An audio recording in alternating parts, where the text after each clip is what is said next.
বাবা মা শাসন করলে হয় সেটা হয় অধিকার, আর স্বামী যদি শাসন করে সেটা হয় অত্যাচার।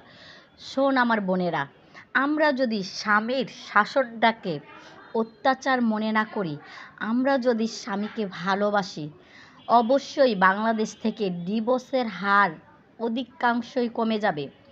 মেয়েরা একটা সময় বাপ মার গড়েও কিন্তু বোঝা হয়ে যায়।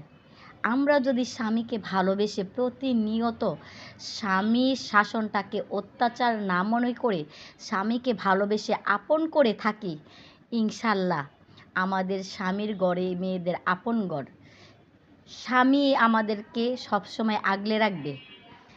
আমরা যদি স্বামীকে ভালোবেসে স্বামীদের পাশে থাকি, ইনশাল্লাহ আমাদের মেয়েদের ডিভোর্সের হার অধিকাংশই কমে যাবে। কেন কমবে না? আমরা স্বামীদের শাসনকে আমরা অত্যাচার নয়, আমরা শাসন মনে করব।